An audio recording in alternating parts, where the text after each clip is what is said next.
This week on Media Delta, Tron. Hello, Cyberworld. Hello, and welcome to another edition of Media Delta. Today we are talking about if we're talking about movies based on video games, this one is actually, we played a video game based on this movie, but this movie in itself is very much based on video games. We are in fact talking about the 1982 Disney film Tron today. So, I am not the only one who watched it. I also have three other people who watched it. Please introduce yourself in alphabetical order.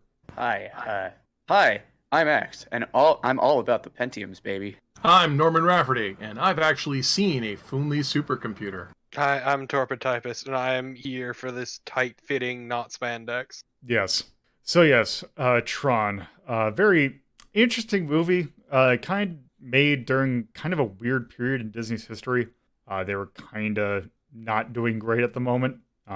They're also branching into more live action stuff than they definitely, I guess, are kind of used to, maybe. Not super familiar with Disney, but I do know that the early 80s were kind of a black period for them.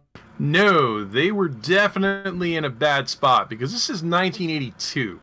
And so we're coming off of, E.T., Indiana Jones, Star Wars, Close Encounters of the Third Kind, and all of these fantastic movies with these great special effects that got everybody in the theaters, and Disney wasn't responsible for any of them. Yep.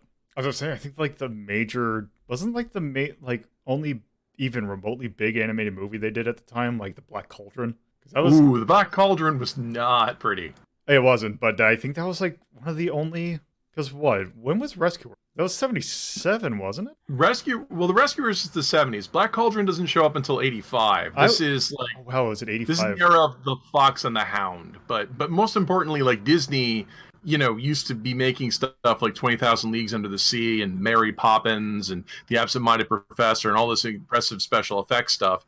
And then when the beginning of the 80s rolls around, you've got these no-name people we've never heard of, like George Lucas and Steven Spielberg and Jim Henson showing up with all these big, awesome special effects movies, and here's Disney feeling totally left out. Yeah. I forgot that the Black Cauldron was 85. I thought it was like earlier 80s, but yeah. Anyway, this was produced during that period. So this was, I guess, their kind of big draw. Because I always hear this fact, and I always get like confused if it's wrong or not. Because wasn't this like the first movie to technically be done, to use like CGI to the effect it did? Nope. The first movie to do that was actually made by the same team who did the special effects for this. That movie was Westworld in 1974. Oh, okay. The same company, Triple I, there are four credited companies, but Triple I, who built the computer and stuff, did Westworld. They did the, if you remember Star Wars: A New Hope, there's the scene where they're going down, they show the plans of destroying the Death Star. That's computer generated. There's a film called Future World that has it. This movie has more optical effects and has a lot of unique things going on, but there was already an existing infrastructure. I mean, it's important to note that Disney had to outsource a lot of the special effects for this movie. Okay, so yeah, before I end up going on a tangent that I did research, let's go ahead and start our questions that we have. So, starting with you, X, what was the scene that you want to talk about? So, I have to confession, I have never seen this movie before, so this was my first time watching. And honestly, there were just a lot of scenes that I really would like to talk about. But one that kind of stuck out to me was right at the beginning when the two programs are just talking to each other in the cell, and it just has it doesn't have the same kind of like dialogue that I would expect from a Disney movie. It's weirdly laid back, kind of like a Tarantino scene with less swearing. And references. It's just very much just they're programs, but they're two people talking to each other about their situation, and it just feels very natural, and it flowed very well. And again, like this is a Disney movie, you're kind of more expected of like a sort of like a floaty kind of narrative. They're there, but it's not how you would expect people to speak to one another. Whereas the scene it felt very natural. Oh yeah, I can definitely, yeah, that there is some pretty interesting dialogue scenes in this. I can definitely agree with that. So Yeah, I would definitely build on that. I think there's a very talented cast in this movie.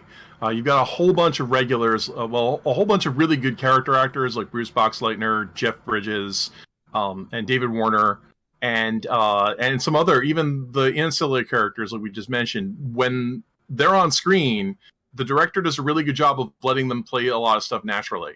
Because the scene I would want to talk about is an extended one where the first time they put the computer on lockdown, whatever, Bruce Boxleitner goes to complain, and there's first of all the shot of the cubicle farm that he's in. Do you remember that shot with like the ridiculous amount of cubicles? Yeah. And he walks down the most 80s hallway ever, and there's this bizarre shot where David Warner watches him approach his office on the closed camera.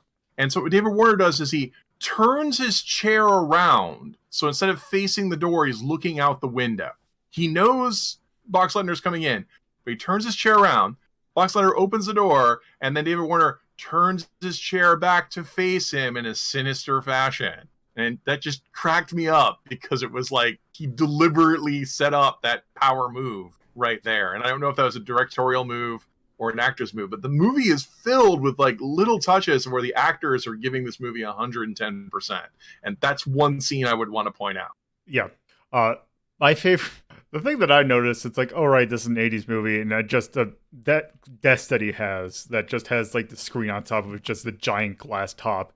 And I'm just thinking, like, this is an 80s executive. That's a great table to do cocaine off of. Okay, but I also kind of want to point out he's got a fucking touchscreen, and it's running DOS, and it was so infuriating to watch that. Yeah, well, it's running one of those I know weird movie OSs. Yeah, like I know the time it was made, but it's kind of like it's not like Alien where it's got that vibe of, you know, here's this sort of a retro futuristic kind of feel. It's strictly like a futuristic idea with a shitty SOS on it, and it killed me every time. Yeah. See, I only thought like that keyboard must be incredibly uncomfortable and terrible feeling. Yeah, I think that is an aesthetic thing that is like, this is a pain in the ass, but goddamn does it look cool. You gotta commit. Yeah. It's just like with the chair. It's a power move. It's like, this is a really garbage system, but I'm gonna throw it on this really advanced technology just because I can. That definitely seems to be that kind of character. So, Torpid, what about you? That's a good question. See, I love this. I was tempted to say the light cycle scene, but it's pretty cool. But now I'm just thinking, going off of what you guys are saying, actually when Jeff Bridges activates the giant, what was it called? The Recognizer. The Recognizer, yeah, and then just starts flying it very, very poorly, despite saying he's amazing at the game. Yeah. It was a pretty fun scene. It was also really weird because up to that point there'd been like a lot of tension going on with like Tron and What's-Her-Face, who I can never remember the name I think of. it's And like they were going through all this tense shit, and then cut to Jeff Bridges fucking around in this machine and then drunkenly flying it. I was gonna say, it's Yori. That's the name of the character. Yeah, like, regardless, it's this weird thing of like Jeff Bridges is just being there, Jeff Bridges, and then Tron, Yori, or whatever are just taking this like incredibly seriously the whole time. Yes, like it is. There's a lot of things happening in this movie. And also at the same time, maybe not, but yeah, I don't know. I didn't feel like there was any scene that lacked anything. Yeah. The only thing that I just remember, or like more than I was saying that, is that there seems like there was a lot of scenes that were going. There's a lot of really weird delivery of the lines in this movie. Like, I don't know if that was intentional to be like, oh, your computer, like your program, so talk kind of stiffly. I guess maybe that might not be the right term, but it's definitely not. There's an air of like they're trying to be somewhat robotic, at least to me. Yeah, I picked up on that a little. It's not quite robotic, but it's not rigid. Yeah, a little stiff is kind of what it came off as, but it's subtle. Yeah, there's a thing here of dual roles. That the idea that the computer program matches the user. So you've got David Warner, who's supposed to be a serious executive as Dillinger, but he's also supposed to be the evil computer as Sark, where he talks about, yes, I'm become brutal and more sadistic. Thank you, master. So he's trying to be an over-the-top, villain. But then you have Boxleitner, who's trying to be both the computer guy who only gets a few scenes, but then as Tron, the hero of the movie, he's also trying to be a big macho savior of the universe type. So his delivery gets a little stilted. And then you've of course got Jeff Bridges, who as Clue, the program, deliberately starts talking like Data or in a weird kind of robotic voice because they're trying to make the characters a little bit different. They're not exactly consistent about it. The movie has a serious consistency problem. I think there's just a big problem where nothing exactly quite gels, but I can get into that more in another question. Possibly, yeah. The one scene that I want to talk about is more of a concept of the film, which is kind of one of its major major things that people remember about the movie, which is the combat which takes place using discs. I want to point that out specifically because of just more of an admission of guilt on my part, because after watching the movie just to get recognized or to remember it, was the first time that I realized that why they're using frisbees to attack each other is because they're discs, like floppy disks and hard disks. I never caught on to that. It was always fucking goofy and stupid as shit. Yeah. That's actually pretty brilliant. I love it. Yeah. It was just like, wow, I'm surprised I didn't pick up on that earlier. It's like the Miles Prower thing. But even more subtle. Like that's a special level of pun, and I love it. Also, I bet you a frisbee's really cheap to get. And also the frisbees were directly tied to the character. That was their identity. That was their entire data being stored on that. Yeah, stored on a disc. I mean, it's not like they had pockets in those skin tight suits. It makes for a unique fighting dynamic because when a character has the disc, they can block with it, and then they can throw it. And at the end of the movie, they show off that Sark is so badass that his disc can attack multiple times, and Tron can block it. And that's a really neat idea and could have been used for a lot more action sequences, but it really isn't. And I think, as goofy as it might be, I think it's also like a great metaphor for the weird graphics of the computer world. And they made some pretty good video games out of it too. Yeah. So. Also, this was the early 80s, which was a great period in movies for weird-ass weaponry, because wasn't Krull right around this time with the Goliath, and also that barbarian movie that has the sword that has 3 blades on it? Oh, yeah, I know the one you're The Sword and the about. Sorcerer. Yeah, Krull is 83, so it'll be coming out soon. But yeah, and the Sword and the Sorcerer was 82, so about the same time. Yeah, but the movie, or the era of weird-ass weapons and stuff. Honestly, I just thought that anything with the frisbee, of them playing ultimate frisbee, looked ridiculous and goofy. I never thought it was cool, and I'm kind of glad there wasn't that much action with it. I actually liked the frisbee scenes. It was an interesting take on the idea. And see, I thought it had better things going on than the frisbee. I guess I kind of liked it a little more because again, I haven't seen this movie until it was my first time seeing. Yeah, but I also played the disc arcade cabinet. We talked about this when we did the Tron game. My experience with it started with 2 different games. There was a Tron light disc game on it was a Tron game on the Xbox, and it had the disc throwing, and it had laser cycles. Yep. But playing the Tron game at MagFest with the discs and stuff like that, so it kind of made me go back to that moment where I was sitting in the cabinet, and that's kind of the other thing that the movie really puts out, is that old feeling that I kind of miss of going to the arcade. Yeah, it definitely, considering your these characters are kind of being taken to basically be arcade games. Yeah. So it's watching that scene brought me back to, and that was only a month ago. Yeah. As of the date that we're recording this, that I stood up in the cabinet playing it, and you were there with me as we were doing it. So even though it was only very recently, it just brought back a really positive memory. So I like that. I think that helped me with that scene more. Yeah, I could definitely see that. Yeah, the funny thing about thinking about Discs of Tron, the arcade game, which we'll probably talk a little bit more about, is the fact that the actual scene that had the discs in the movie was more or less using the discs to combat, or for combat, and turns into a really weird version of Highlight, straight up with the little scooper thingy.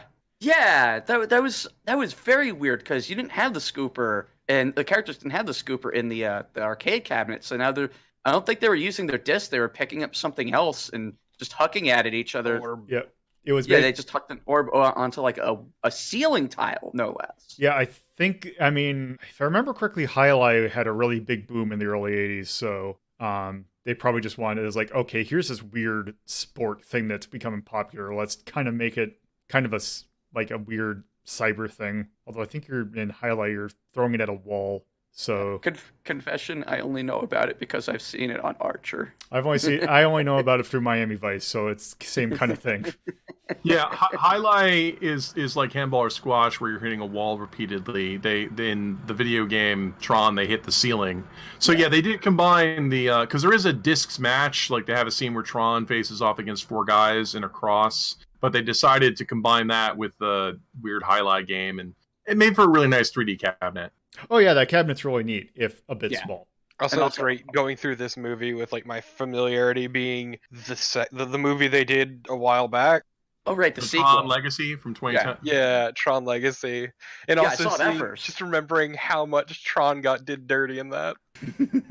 I actually haven't seen that, so I wouldn't. I had the same kind of experience that I did with Tron, that I did with John Carpenter's The Thing, where I played the game first and then I saw the movie, and here I saw Tron Legacy first and then I bet you that was a big upgrade. Yeah, huge, massive. Yeah, and I think we kind of elaborated a little bit more, but maybe we can kind of go a little bit more in depth here. So starting with you, Torpo, how'd you feel about the settings and characters in general? They existed. Like Jeff Bridges was probably the only really interesting one because he only got the time. He's the only one who really got time to get fleshed out. Everyone else, like Tron, was very stiff. The girlfriend was barely there. Both the programmers just were there for just a few scenes and then fucking gone at the beginning and then at the end. Yeah, I can. Yeah. And also it was always weird seeing Jeff Bridges being sweet on the program who looked like his ex.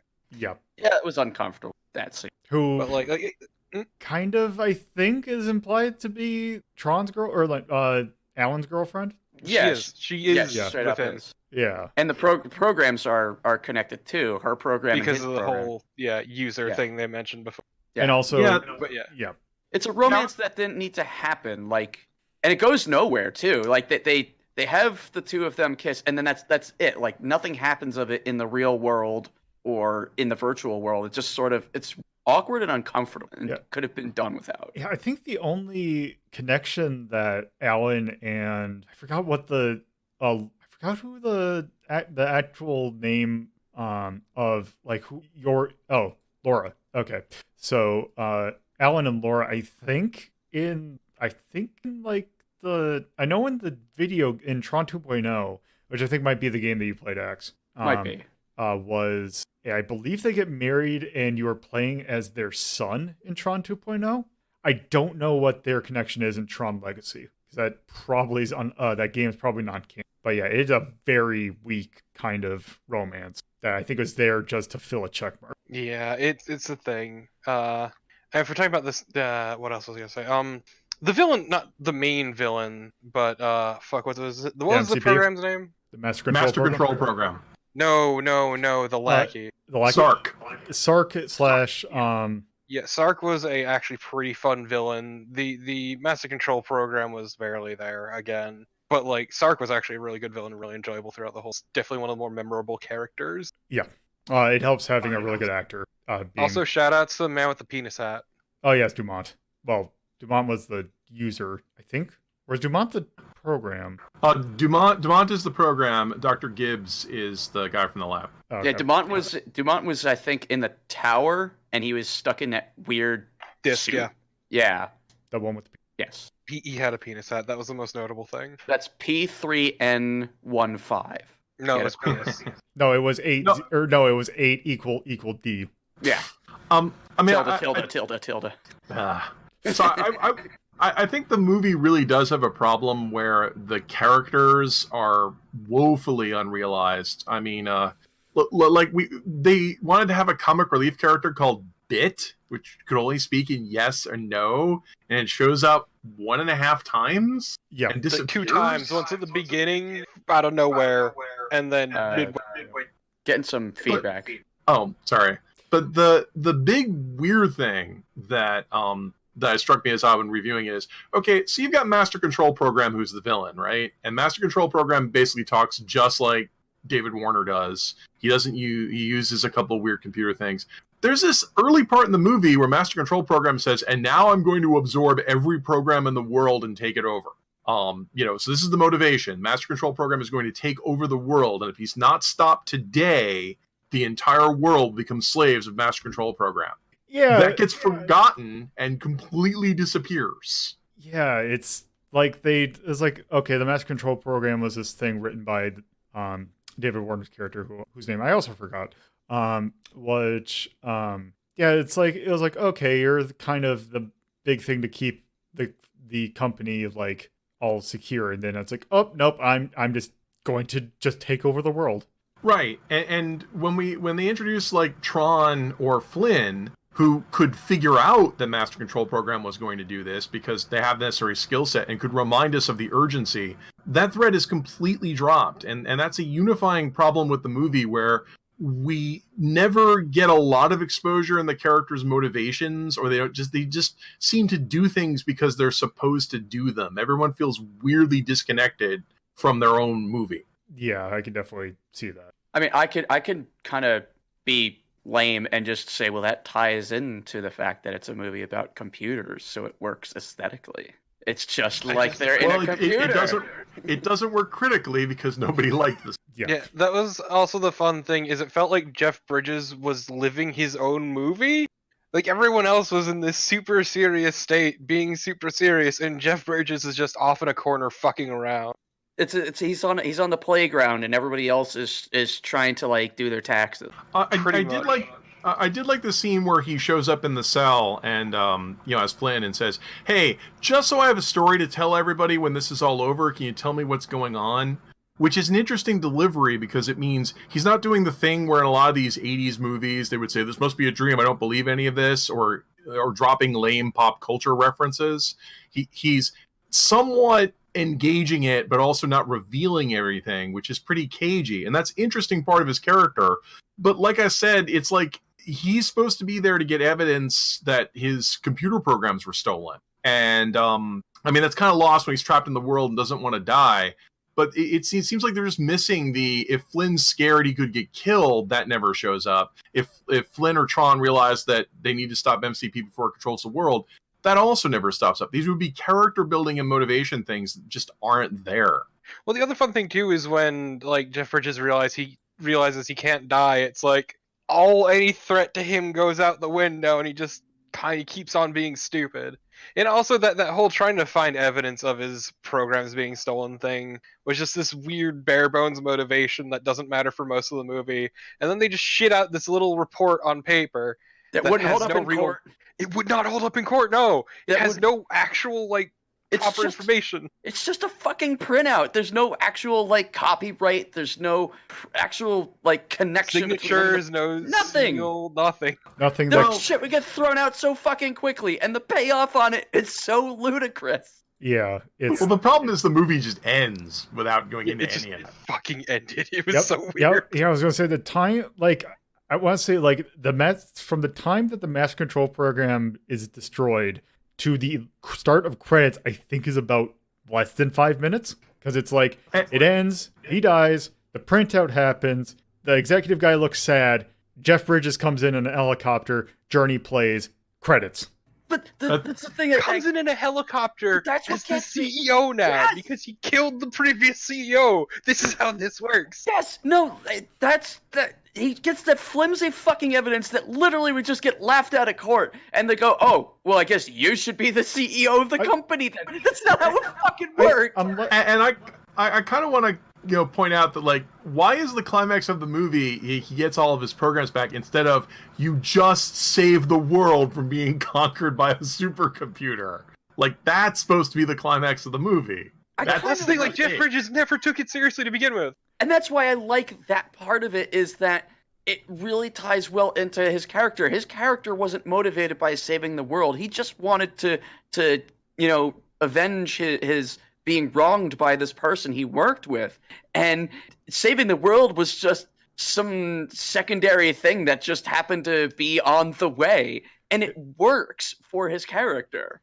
Unless the only two things I could think of is maybe that the saving the world thing, I think that was more of a they didn't know, and their entire thing is basically to find this evidence in there, and just to know that, because I mean, also the mass control program was just completely destroying like their productivity. Like they didn't ever, all the developers lost access to their programs, so they're trying to stop that too. And the only other thing I could think of is that him jumping in the MTP and having that printout come up is basically Flynn basically admitting, or when he jumped in the MTP, finding the files and just doing a printout saying, "Hey, I know where it is now." But that also is a flimsy as well. Well, in theory, the Tron program, which is supposed to be this super program that spots any malfeasance and reports it, in theory, that's the Tron program finding the malfeasance and spitting it out.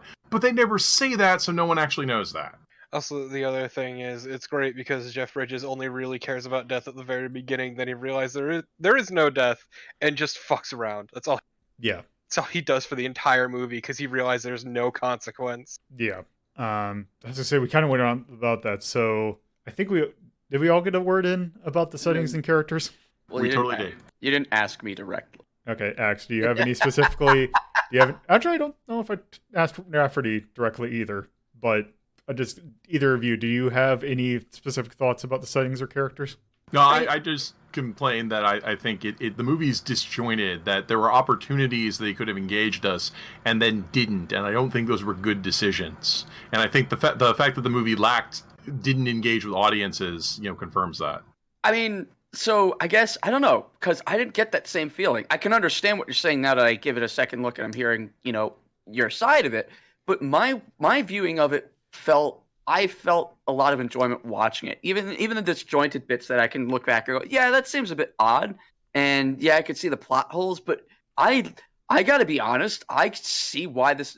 When you say nobody liked it, that's not true. This is a beloved movie. It is you could call it a cult classic if you want, or whatever you want to call it. I'm using hyperbole here. It was a critical and commercial failure. Right, and honestly, I mean, ultimately, that doesn't necessarily speak to the quality of the film, because hey, John Carpenter's The Thing tanked pretty hard, and it's now considered one of the most important horror movies. Of all time. It's that kind of. I can definitely. Yeah, but this I could see why people liked it. Like, I could see why people still talk about this movie to this day. There are definite moments where certain things didn't look super great and certain scenes didn't play out super good. But the overall feel I got from this was just this sense of awe of how this movie got made this way during that period in time. And the settings, I was very much in awe of just the sets and a lot of the set pieces, just a lot of things that they did during that time that it looks like that shouldn't have been done. You could go back to Star Wars for another example of just something so exciting. And as far as the characters go, again, it was kind of hit and miss with certain characters. Laura could have done the movie without her. It's a shame, but that's how it was. Same thing with Tron's user. He's there for just a bit to kind of tie the two characters together and whatever. Tron isn't. That's the interesting thing is, as we more talk about the users and their programs, the programs, except for Jeff Bridges is just Jeff Bridges. But the programs are a more exaggerated form of their user. And I thought that was so fun. It was such a nice turn on that whole idea is, well, this is what these people really, truly kind of want to be. Alan wanted to really be like Tron, a hero, somebody that people wanted on their side. Jeff Bridges is just like, I'm me. I'm happy with me. That's my user, or that's my program. And Torpid bringing up that Jeff Bridges is just playing around, and it's so much fun to watch him have fun with all of his scenes and all of the stuff he's doing. And even though he's a user, he's not infallible. When he tries to pilot that machine for the first time, he's just fucking it up the whole time. He fails forwards for sure, but it's just fun watching the hero not be ultra competent. They sort of accidentally get some stuff right, but they still screw up at the same time. So it's hit and miss. There's definite areas of that could have been improved on, but I thought overall it was an exciting and fun film. I do like the quirk of the programs being kind of based on their user. Also, I looked up what the executive's name is, and I can't believe I didn't remember Ed Dillinger, which is a great Ed name. Dillinger. Ed don't. By the way, according to Tron Wiki, Ed Dillinger Sr., who also Tron Wiki lists as having blonde hair, blue eyes, which David Warner did when he was younger. He's getting on when he's in this movie. okay, because he looked very brown hair to me at least. But anyway, okay. So kind of moving on to our next question. So, Axe, how do you feel about the general flow of this movie? I mean, I thought it flowed really well. The ending, like we've already touched on, didn't. It was a little abrupt, and it wasn't logical. But for the rest of the film, it followed a pretty good flow. You know, you're introduced to the programs, then you're introduced to the real world characters, and then we get to the pivotal moment where Jeff Bridges gets dragged into the computer, and it follows a good 3-act arc. And I thought it was spot on, personally. All right, what about you, Rafferty? I mean, as much as I do love this movie, it is frustrating, to watch it with some other. There is the high speed action sequences and some of the action that's going on. Sometimes like elements are introduced and then disappear rather rapidly. Like when they get on the Solar Sailor and say, "Oh, I hope we don't interact with any of those bugs," and then there's a shot of all the green bug creatures that get up and walk away, gone. Or they'll wander into the whatever that weird red light district was with all the weird programs, and they'll say, "Oh, they're just data pushers," and they just kind of wander through it. And there's no explanation of it. They don't engage with it. So there's a lot of overwhelming visual information that shows up, and like I already said, a lack of character development. Like the reveal that Master Control Program might be bigger than it seems, or like people keep describing Jeff Bridges as like screwing around, and it's like the movie has a kind of airless quality to it where it feels like it should be more important than it is. And I know it's popular because you get that kind of feeling, but it never quite gets there. And I think that's a big problem with the Tron series as a whole, that they somehow fail to make their weird world feel like it's full of urgency and peril. I can definitely see that. I definitely, it is like it's a very much a things just kind of happen movie. So what about you, Torpo? So I'm going to build on what Rafferty said, and honestly, more than anything, it felt like this was a movie that was, look at our sweet special effect, which is why they have all these weird one-off or throwaway things, because they're just showing off how cool this shit looks, and also just kind of making vague computer references at the same time. It's not bad, per se, it's messy. Once again, it's especially the entire first part with all of the combat and the games didn't really feel that necessary or really play into anything else in the story. Yeah, yes. Yeah, because I mean, I agree. Watching it again, it was kind of like, what does Master Control Program get out of making people play the games? Is that necessary when that one guy played the Light Cycles video game in the beginning? So the programs have to go into a game grid so people can see it. We don't really know, and so a lot of this just it's visually, the movie's amazing. Like I could go on and on about how visually amazing all the tricks that work, but in the end, it's not necessarily a movie; it's a collection of special effects. I don't know. I guess I guess for me, I got so sucked into it, I didn't even think about those little things like that, and which it's a defense of the plot hole. If I could posit a theory craft on the entire purpose of the games, it could be seen as sort of like data clearing, a form of data clearing. Like the Master Control Program's not going to be able to keep access to literally every single app ever or program ever, and that could be seen as, and that's just theory crafting. And that's more than the movie did. That's fair, but it does kind of open up for discussion, and I like stuff like that where sometimes it's just not explained, but it might have a plausible explanation. versus something that's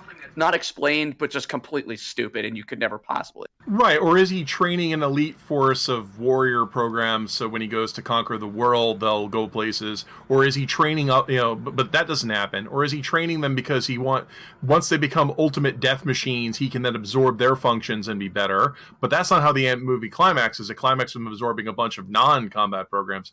In other words, like, there are these different directions they could have gone. They don't go any of them, and it sucks some of the air out of the room.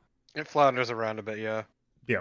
I think good points on both. Or from both. Yes. Actually, just really quick, it just reminds me of how, like, with the light cycles, just randomly broke through the wall somehow, and I was really confused. And he kept going through, and then the tanks went through, and I was just like, what? Yeah, that is one thing. It's like, oh, weird that this program could literally break through.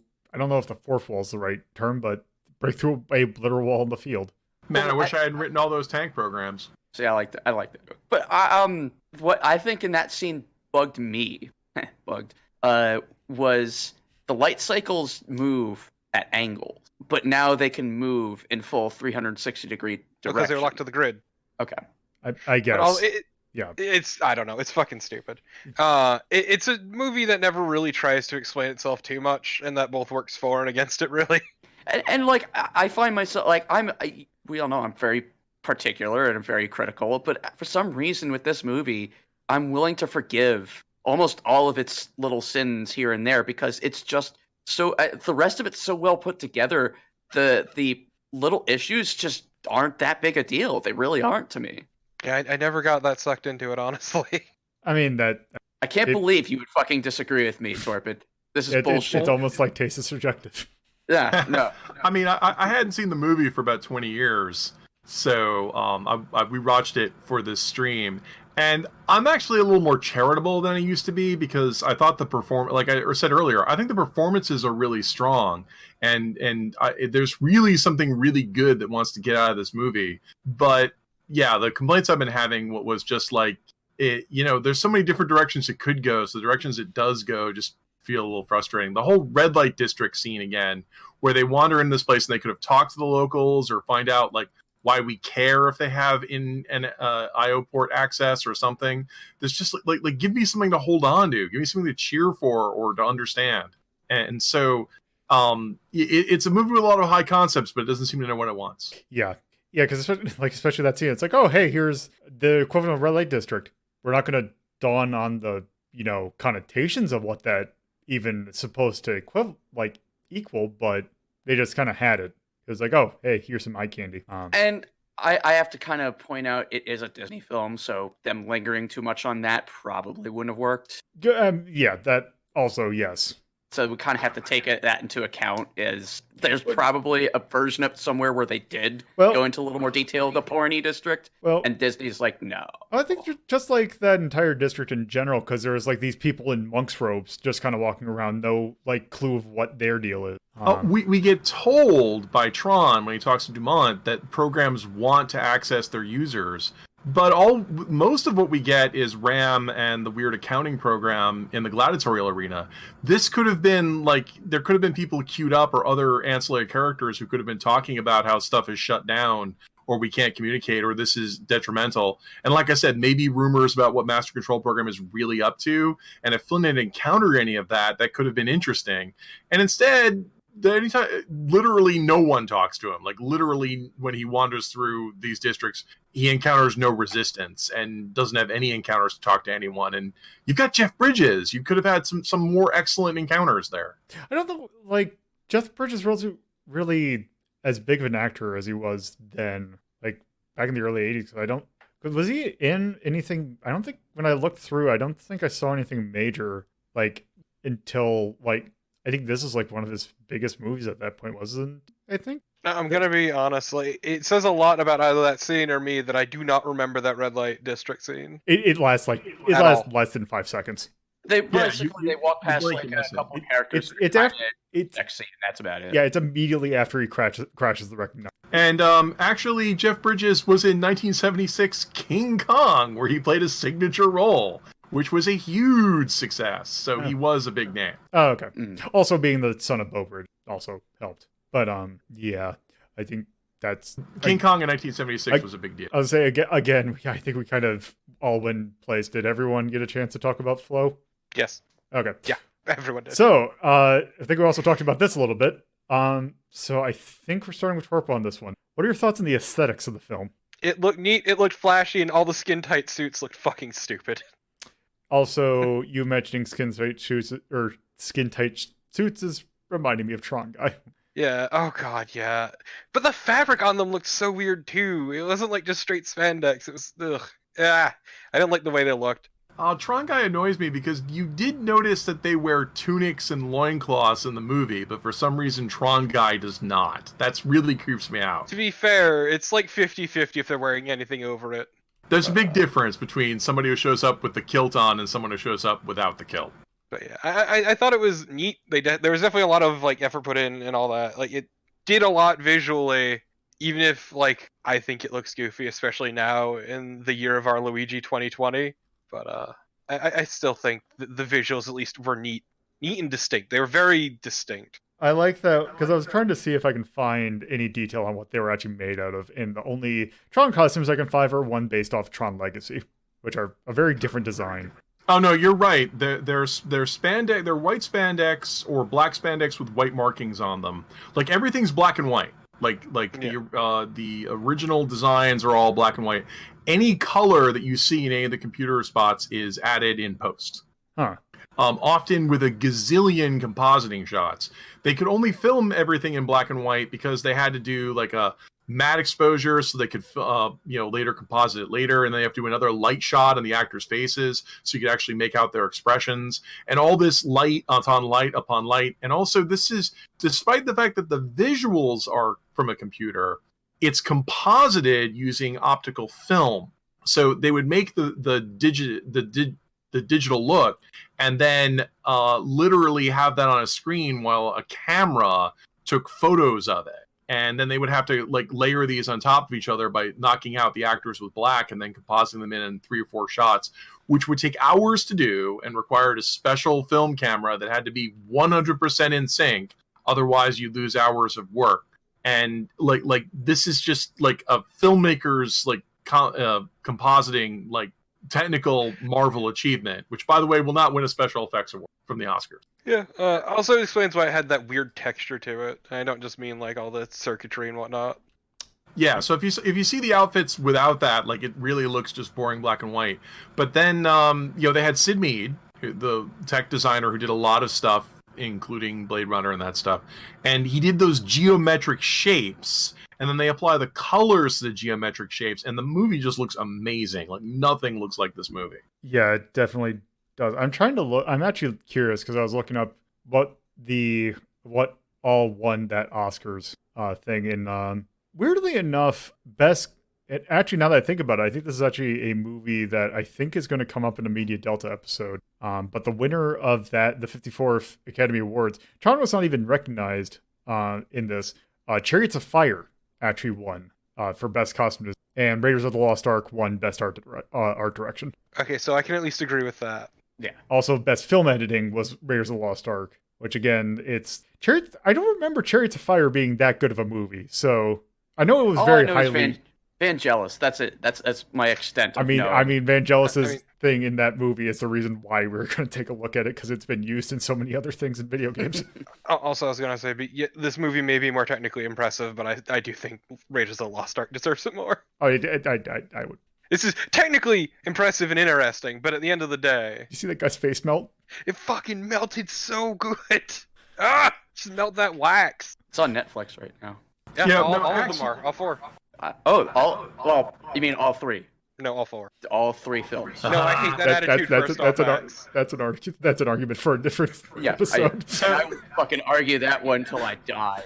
Well, instead of arguing about that, Axe, you said you really liked the way the movie brought you in. So what did you think about the visual effects? I mean, again, as I said before, I was awed by this movie, and I'm 34 right now. This is 2020. This movie came out, when was this? This was 82.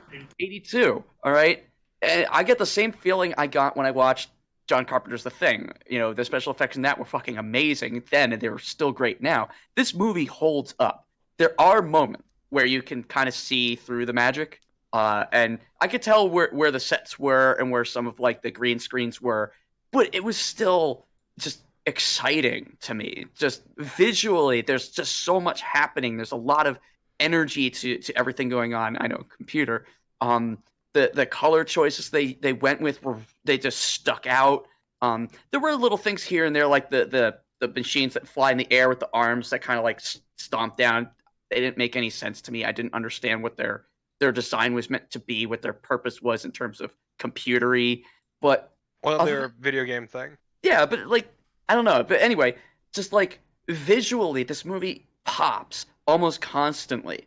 And there's just lots of color, there's lots of vibrancy, and the sets are all interesting. Even when there's like lots of flat, like when they bust out of the game grid, even those areas, there's a lot to look at. There's a lot going on, and even if you could boil it down to simple, visual wizardry, it's still impressive to me. And the fact that it wasn't even acknowledged is just more proof that award shows are fucking pointless and stupid and through them all. But still, but Raiders of the Lost Ark beat it out. I know, but I don't know. I love Raiders of the Lost Ark, but in terms of like technical achievement, I think, this does a lot more. I think this should have at least gotten nominated, which it didn't even get a mention at that. Right. Okay, that's I can agree. And also, I'm gonna level. There's more to technical achievement than just visuals, but that's neither here nor there. Well, yeah, no, there's just a lot that they did in this film that I really enjoyed it. I kind of went in expecting like, all right, it's a classic. Everybody talks about it. Well, sure, fine. But no, I really got pulled in, and it did exactly what it set out to do, and better, I think. Not better than Raiders of the Lost Ark, just better than what I was anticipating. Also, going back to me really quick, I'm gonna be honest. There's not a human being alive that is flattered by spandex, especially when it looks like that. They all looked kind of goofy, and once again, we had a man trapped in a disc with a penis hat. Yeah, that's actually the only design I had an issue with personally. Is I sat there during that scene wondering what the entire point of his outfit was. What's the word? Like the functional usefulness? Yes. Why? What's the functionality of this outfit? It doesn't serve any purpose. Does it connect him to the tower and all the data? What is it? But fuck that. All I wanted him to do was spin in place, wiggle his hands, and say "wee." But other than that, I didn't mind the outfits as much as Torpid did. But then again, I actually kind of like spandex. So, moving on. I don't know. Visually, it was breathtaking to me, and I think they nailed down the aesthetics of a computer interacting with computer, and then of course the arcade scene at the start brought me back to the days of going to the arcade. So yep, I like that. I could specifically point out that someone was playing Phoenix. Yeah, my thoughts on the aesthetics is just I love it when something is going for a design that's not supposed to be like based off of really anything in particular. And this just seems to be a thing that's like it's trying to be its own thing, starting from scratch and kind of ending up in its own little world. Like I do like the way I've not seen Tron Legacy, but I've looked up what the costumes look like. I'm gotta admit, I actually kind of like the design of this movie versus the designs in Tron Legacy. They look way too like sleek. Like they look like a Phantasy Star Online 2 character kind of thing. Which I mean, okay, so let's back away from Legacy because that is a beast unto its fucking self. Yeah, there's just something like I don't know what the word to describe it. There's something like wholly original about these designs that I just really like it just on that, as goofy as it is sometimes. Rafferty said, and I agree, no other film looks like this. And that's why I like it so much. It's so fucking unique. And also because watching it did kind of take me back to the days of Reboot, which I love. Fuck you, Torpid. I love Reboot so much. I hate it so ugly.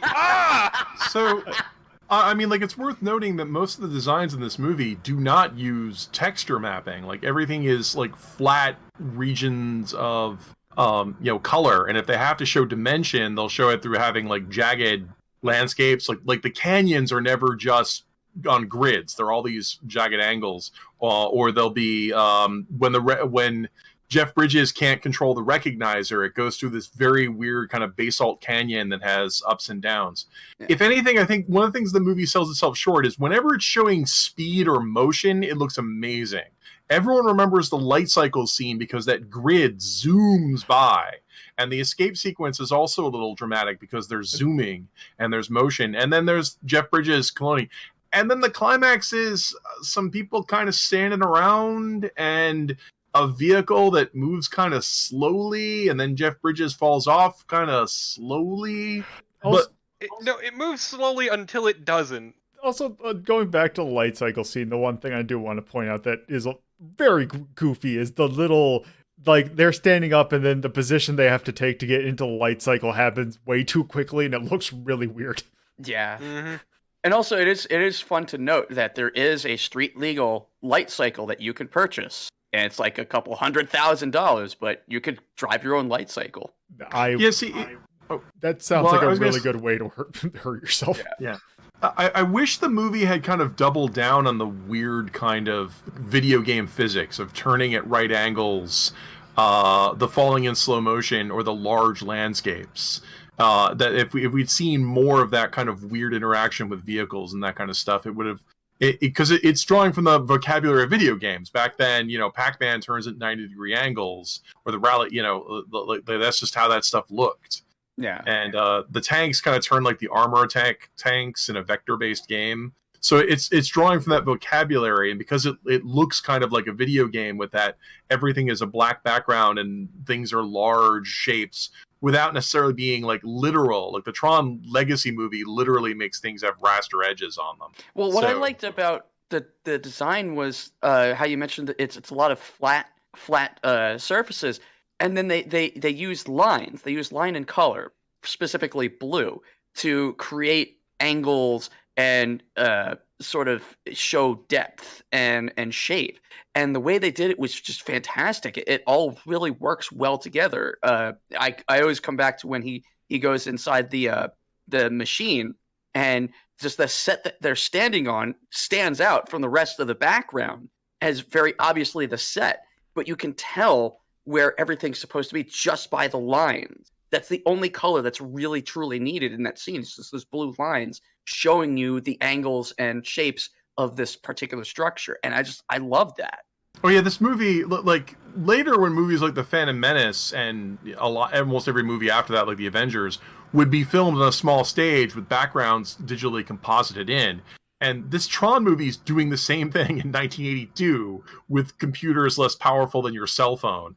And so, like, it very much predicted that in the future of if you had a good design sense and good directorial sense, you could make a bunch of people on a tiny soundstage look like they're in a giant epic world. Yeah. And so it's great from a technical perspective. Yeah.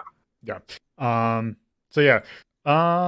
Also, I think we've gone over this, by the way. I think this might actually end up being our longest episode because we have gone through 4 of the questions, and I think we've been going for about an hour now. So, not that we have to necessarily speed up, but yeah. Well, it's just tapping his watch, just kind of staring at us. It's Tron. It's a great movie. Yep. Oh yeah. To be fair, the other questions are a bit simpler. Yep. So, I actually there was a specific question that I wanted to posit that I'm actually going to use Axe's rewording for this because I think he made a more probably a better point of it than I did. Which was, do you feel? Actually, I think Axe will start with you for this. Do you feel more able to comprehend the scenes shown since the programs were made to be more humanized, even to the point of them kind of getting some details wrong? I mean, what you're trying to do is you're trying to take something that's literally just rocks being tricked into thinking. That's all a computer is, if you really boil it down to its magical properties, right? It's code running, and you're trying to take this and you're trying to humanize it. That's the only way that you can actually make something like this interesting. And tons of stuff have made their attempts at this. Futurama has done that. My brain's falling apart at the moment thinking of others. Reboot. Yeah, thank you. I can't believe I forgot about that. You literally just mentioned it. Yeah, I know. My brain is terrible. ADHD is awful. But anyway, lots of different properties have attempted to take us into computers and sort of give us, treat applications like actual living beings. And each one has its own interesting take on it. And Tron, I think, is actually the first attempt at it, if I'm not mistaken. And I do feel like none of these scenes would have worked in any other presentation. Treating the apps as people, sort of, makes it something you can understand.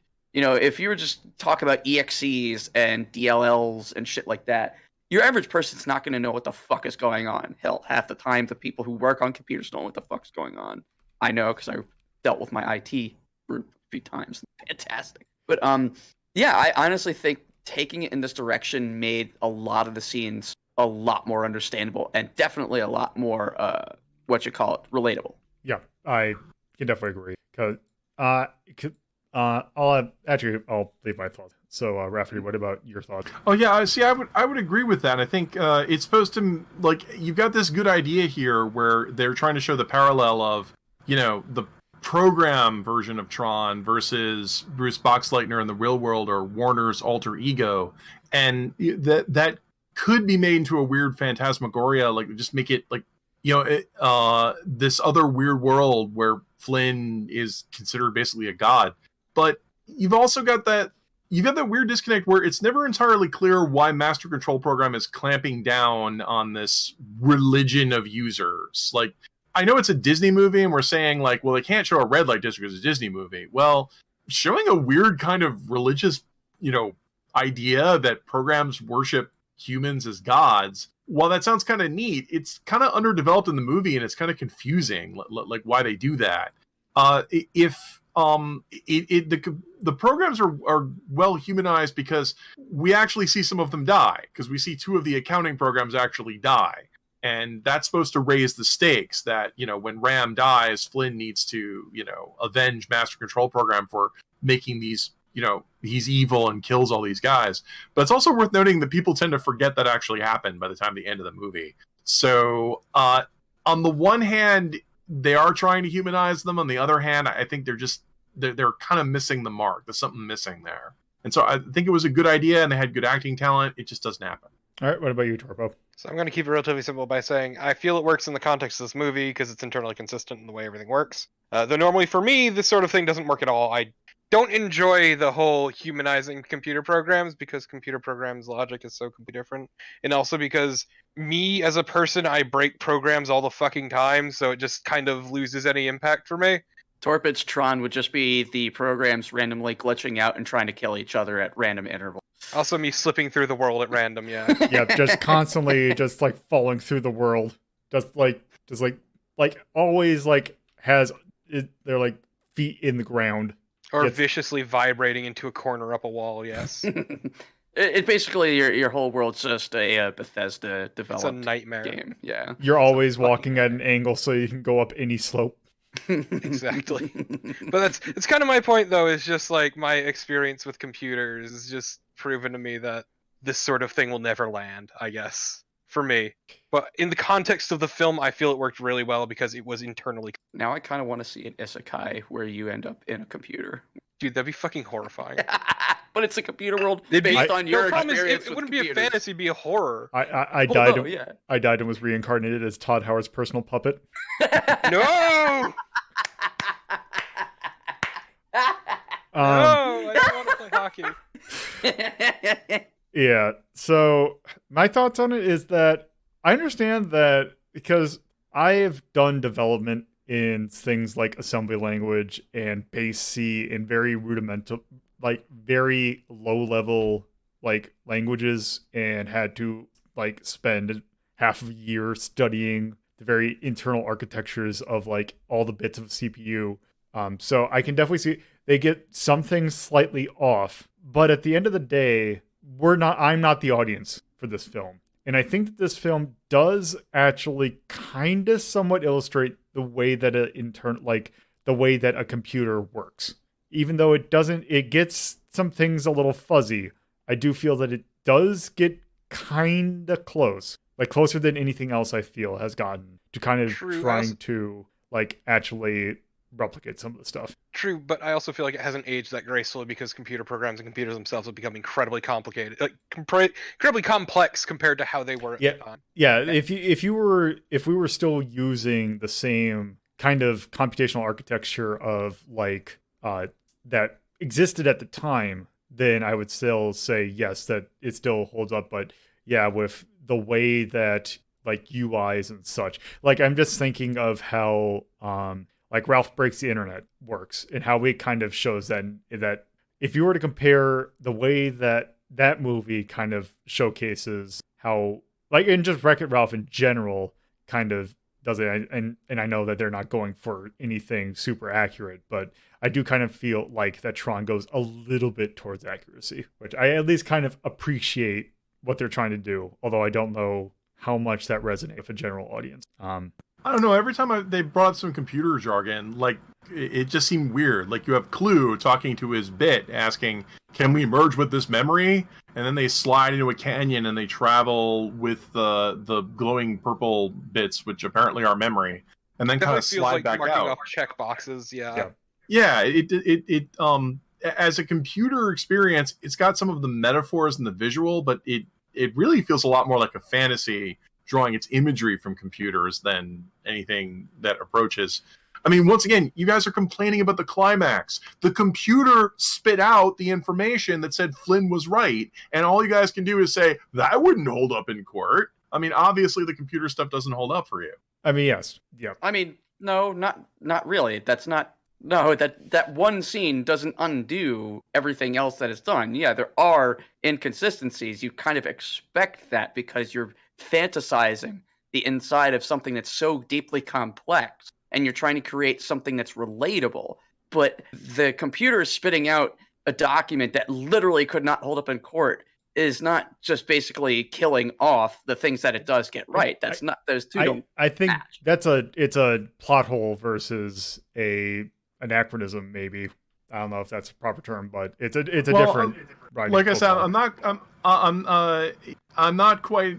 I think it's a good fantasy, but like you said, it's not, the computer jargon they use in the movie isn't exactly accurate, and it's not clear why they're doing all the gladiatorial arenas to gain stuff. It's like a fantasy where they have computer trappings.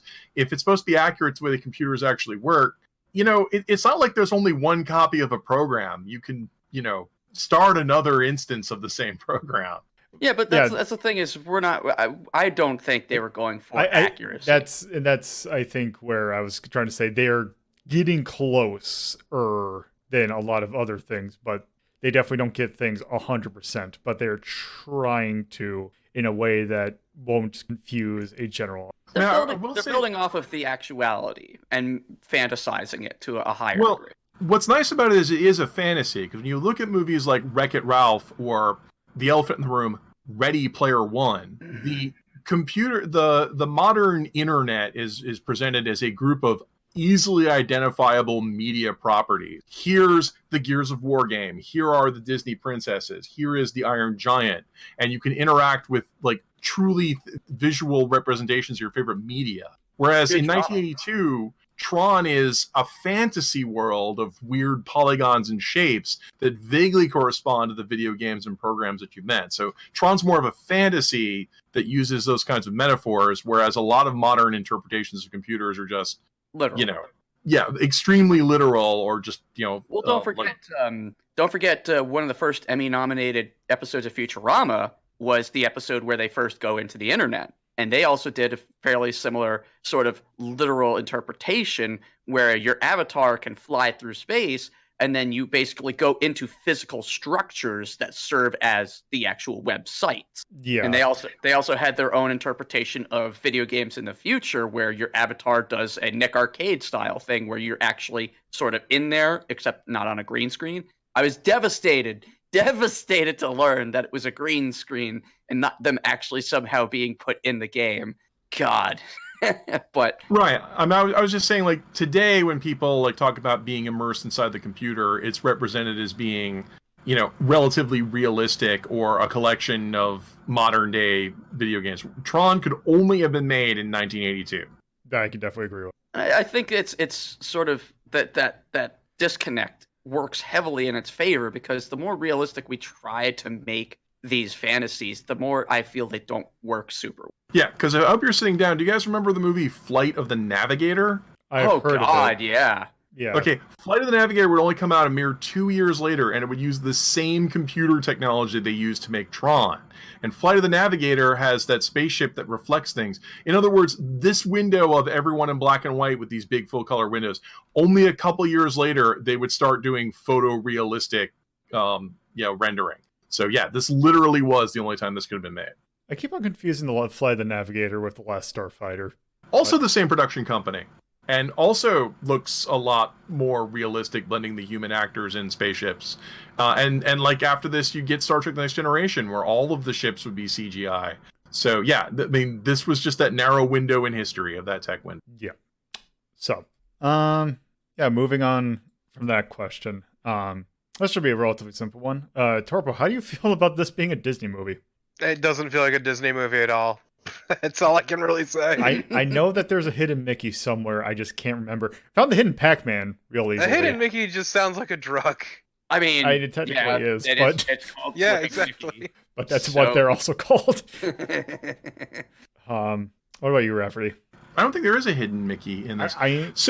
There is. This is that weird period in Disney's history, because a couple years earlier to this, they made a movie called The Black Hole, which was infamous for being their first PG-rated movie. Tron is also rated PG. Before this, every Disney movie is rated G. And The Black Hole was also another attempt to try and get in on, Alien and Star Wars and like making a sophisticated special effects movie. So I don't think Tron would have been greenlighted if it wasn't for, first of all, they're trying to compete with Raiders of the Lost Ark, PG, and Temple of Doom pushing the PG-13 rating. So they were trying to be a little more adult. They want to be action, adventure, and special effects, so they're pushing the PG. But to put your fears at ease, eventually they would create the Touchstone Films imprint, which was Disney, but not branding movies with a Disney name. Probably because of folks saying, like, well, everything Disney is supposed to be G-rated. But, this didn't even break the PG barrier. And also, I think it's a little weird because you guys know that Pirates of the Caribbean movies have the Disney label, but they're PG-13. I think that's after after a while. I think Pirates of the Caribbean, the first one, was the first PG-13 Disney film. There was a big to-do about that. Right. So Disney was concerned that they might be eroding their brand with the PG, and they did, spin off to Touchstone for a while, but then they got folded it back in. But yeah, this was that Disney dark period where, like if you've ever seen The Black Hole, oh my God, that is a depressing movie. And then there's this Tron, which is kind of dark and confusing. And then I guess we'll cap it off with The Black Cauldron, which is incredibly bleak and scary. Yeah. I'm also just going on the point of ratings. I'm always tickled by the fact that Spaceballs, when it first came out, was rated PG. Yep. I mean, 16 Candles. Which made it when I worked Hollywood Video, we had a rule: you could only play up to PG rated films. And they fought me very hard on putting Spaceballs in every time I went in. But I posted the Hidden Mickey in. Yeah. So the Hidden Mickey, that is actually a very more detailed than. Yeah, it's more detailed than it usually is. But it's during the Solar Sailor scene. There's like a shape in the background that it is definitely a hidden. It's definitely the shape. Oh, okay. Yeah, Mickey. It's not the standard mouse ears hidden Mickey. It's Mickey with his head tilted to the side. You could see the point of his nose, mouth is open. But yeah, so yeah, I saw the Pac-Man for the first time, but I'm watching it on a modern 4K screen, where it's not getting 4:3 aspect ratio, so the Pac-Man's so much more obvious now. Yeah. Also, I feel worth mentioning that PG-13 wasn't introduced until about 85, so yeah, it's still right fun. That's why I mentioned Temple of Doom, because Temple of Doom actually was when and they made Gremlins. Yeah. Oh God, yeah, Gremlins. God, that movie. But that gets into the whole Spielberg and Lucas putting pressure on Disney, and that's a different discussion. Yeah. Yep. So, Axe, what are your Excuse me, thoughts? it's 84, not 85. They changed the wording in 85, but So let me scroll back up. Okay. So how do you feel about Gene Disney? This doesn't feel like a Disney film at all, and there's really not a whole lot more to really say about that. It's not super bright and cutesy. It is live action, which still around that time they were still doing more animated stuff. It just doesn't have that air of a Disney film. Yeah. Now getting on to the actual, video game part about it. So as of this recording, we have taken a look at Discs of Tron and the original arcade game Tron. Do you feel, starting with Axe, do you feel like this got the game that kind of fit it the most? Yes and no.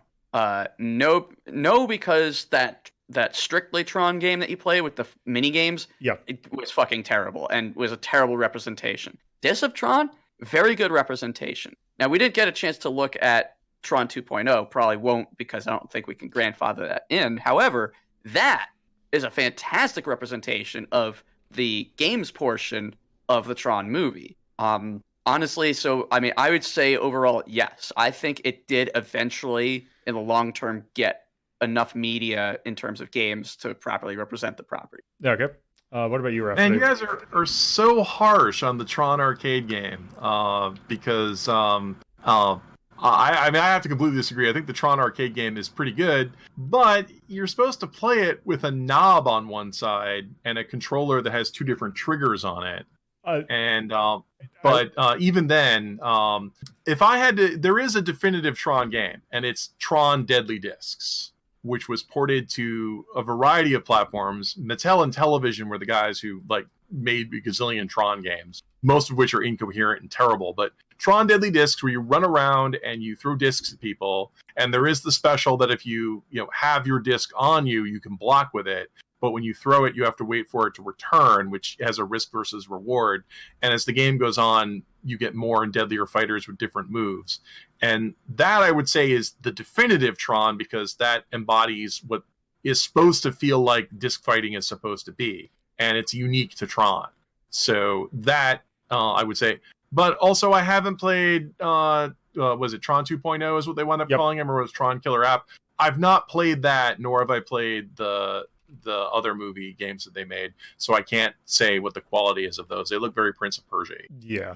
I would also like to point out the fact that I did in fact play the Tron arcade game about a month ago when I was at MagFest with an actual cabinet.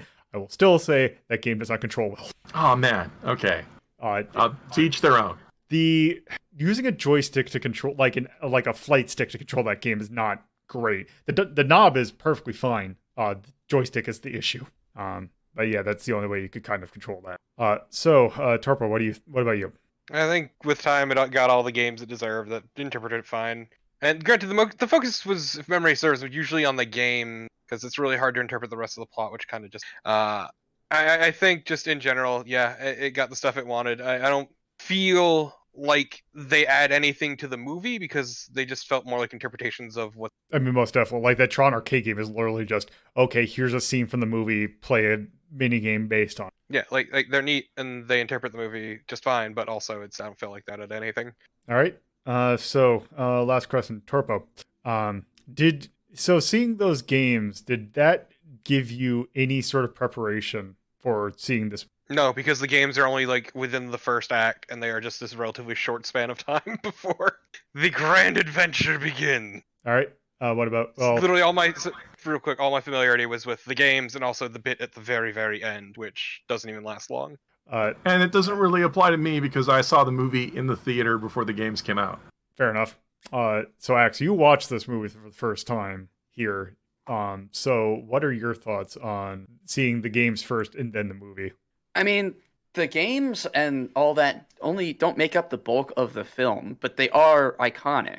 So in a way, yeah, it did, because it prepared me for these iconic scenes of the light cycle racing and the gladiators fighting with the discs. Yeah, they took they took the scenes that you could make a game out of and made a game out of them, and they worked well, except for the Tron one. But for the most part, yeah, absolutely. Also, we are forgetting one key video game interpretation of Tron that I feel we have to mention.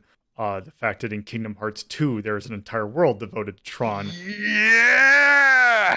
And I think... So, I can't remember if it was... Because I remember playing the arcade games at Disney Quest when that existed. I remember playing those there, and I'm like, oh, the Tron 20th Anniversary DVD came out. So I'm like, oh, I'll get that, because I remember those games. Or if it was Kingdom Hearts 2 coming out. I'm pretty sure, actually, I played that level I want to say that Tron was actually the reason why I gave King 2 a shot, because I really did Okay, like the first one. I went ahead and looked this up, and I am mad that the design in Kingdom Hearts 2 is not Tron from the movie, but Tron guy in real life. Because they did him without the loincloth, and it's like, oh god. Also, I believe in Kingdom Hearts, I want to say they got Bruce Block.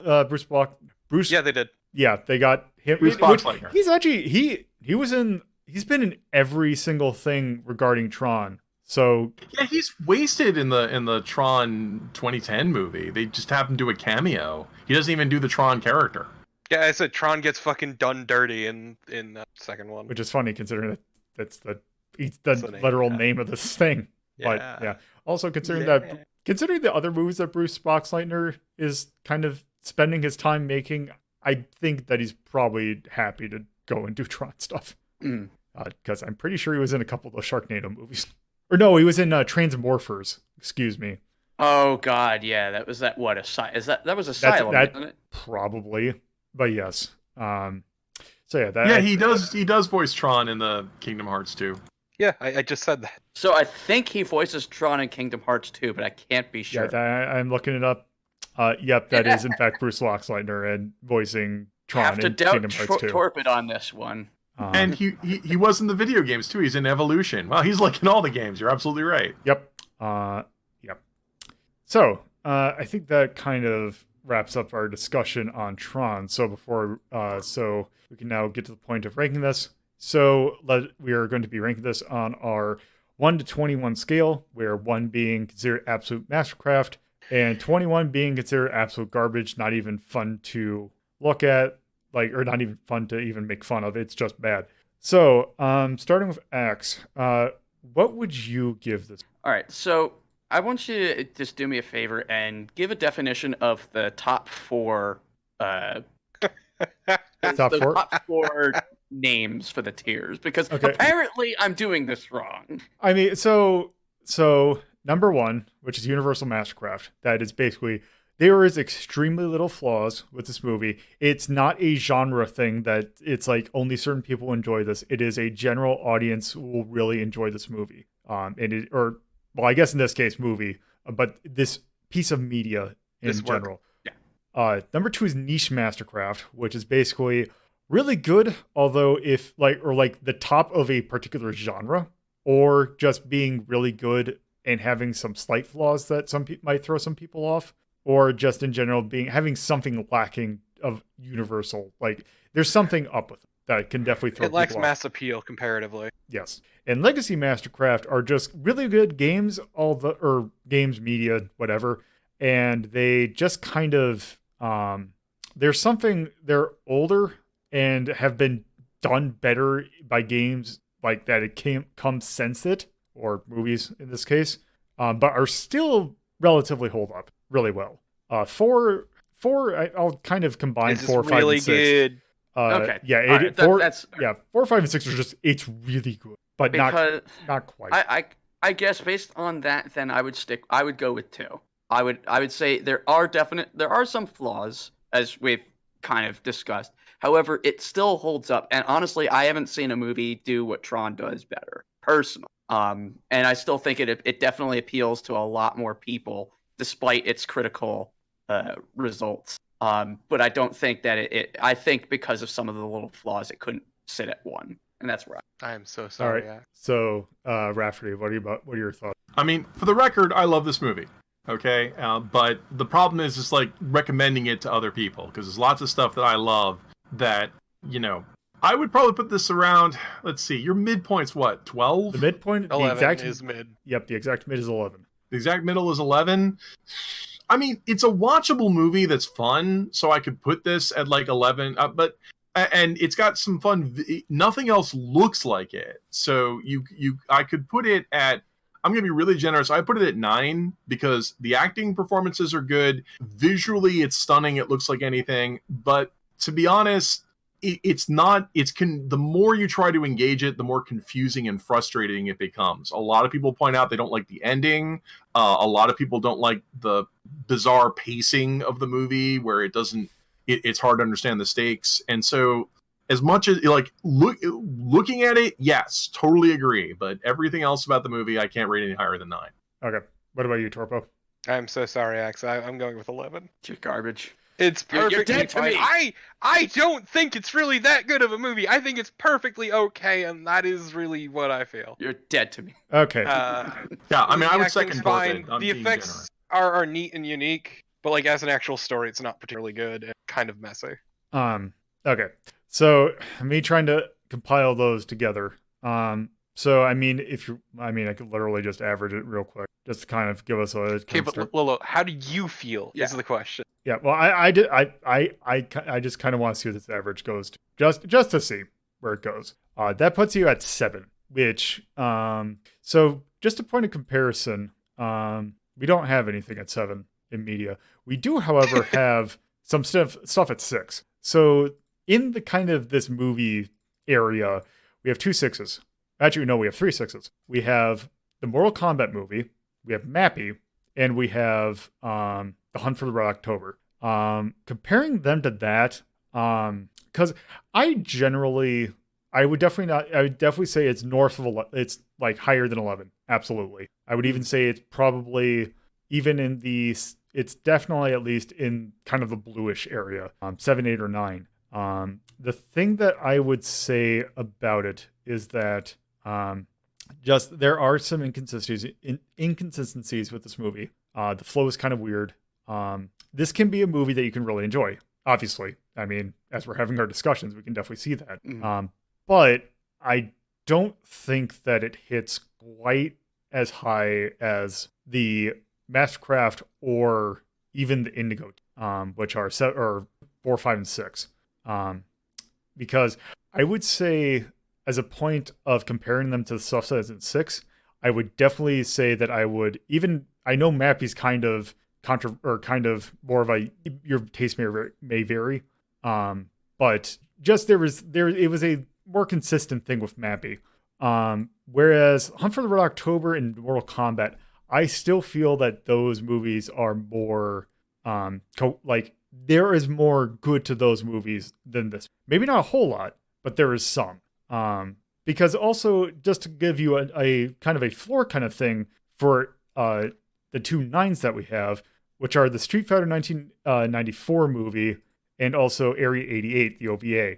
Part of me almost says that I could see it be put at a level of the Area 88 OVA, although at the same time, I could also see it kind of putting it slightly higher.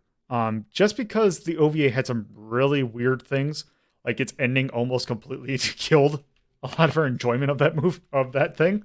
Also, there's some just weird stuff that happens in that thing. And also the Street Fighter movie is just also it's a fun piece of popcorn thing, but I would say even Tron's a little bit more coherent than that. So I'm thinking somewhere in 7 or 8. I mean, if we're comparing it to Mortal Kombat Hunt for Red October, so Hunt for Red October is definitely a competent film. And it's hard for me to say that Tron is I would put Tron over that. But I could honestly easily say I'd put Tron over Mortal Kombat. I like Mortal Kombat, but Mortal Kombat had way more issues in terms of story, pacing, characterization. So I'd honestly disagree with that. I would agree with putting it like maybe a 5, maybe 2 is a little too high. I could totally agree there, but I couldn't see it going below Mortal Kombat personally. I agree with Axe, but I would just lower Mortal Kombat, so I should. Fair enough. Also, to put it, I don't think it's quite 11 territory because we have Wizardry at 10. And I would definitely say... Yeah, I would put it above Wizardry, at least. So it's a floor of 9, which I mean is... Okay, 9 I'm perfectly fine with. But I could not see this being on the same level as Street Fighter. That was just a garbled... At least had more fun with it. I don't know. I can't agree with that.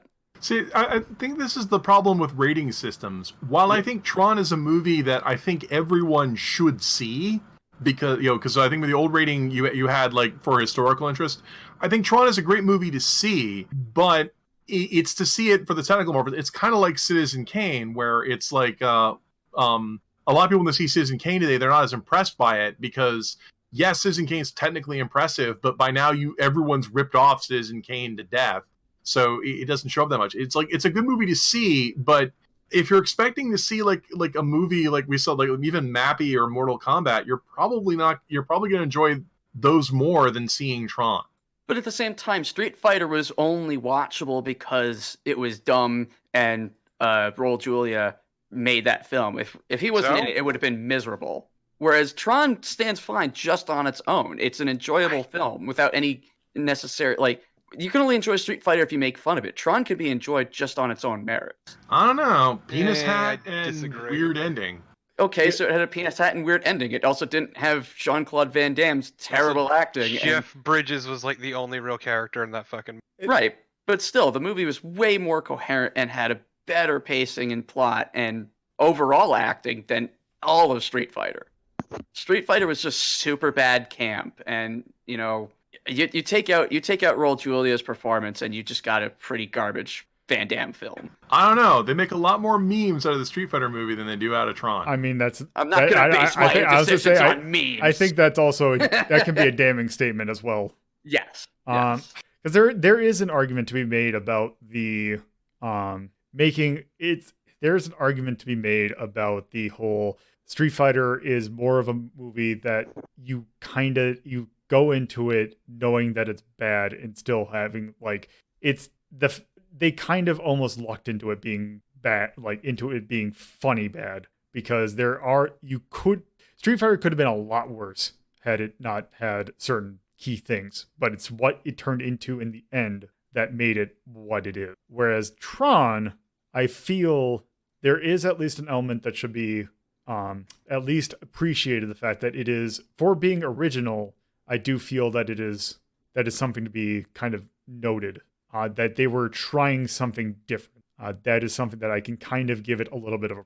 Yeah, but different can only carry you so far. Which is why I don't think it'd go much higher than Street Fighter is now. I always rate these on how much I enjoyed it. And I stand by my stance that there's a difference between a good movie and a fun movie. They're not mutually exclusive, but they are two different things. Yeah, I do think that is also why Street Fighter got to 9 instead of 9. Yeah. Yeah. But at the same time, we obviously had very different experiences. I thought this was fun and engaging, and I enjoyed pretty much every last second of it, except for the last 5 minutes. And I'm not going to damn the movie because of a slightly boring ending. It wasn't bad enough to say that I could drop it by a lot of points. And that's kind of where I think I don't agree that it should go below Mortal Kombat, because as fun as Mortal Kombat was, it still doesn't stand out very well. It falls under the same trappings of some bad camp and, some memeified stuff that still carries it. But on its own, I don't think Mortal Kombat stands as a better, more enjoyable film than Tron, and that's just where I'm at. I'm going to try to not 12 Angry Men this too much more. Yeah, I think everything that anyone's going to say has been said. Yeah, I think at this point, it is the point where I'm going to have to, like, make a judgment. Everyone can feel how they feel, but at the same time, we got to put it on this list. So I think I kind of got, if I were to put my own thought into it, because it averaged out as a 7. If I do this and say because I personally would probably put this, I would actually put it probably 8. So if I do this, like literally mathing it out, 7.5. So. Oh no. Do we round up or down? Do we have, okay. Here's the other thing. Do we have anything? We don't have any 7s, so round it up. Yeah, I was gonna say, we also don't have any 8s. Which is also but round it up. I think we could. Yeah, we can round this up. Sequester all you bastards. Stick it with this for another 3 days till we come to a consensus. Damn it.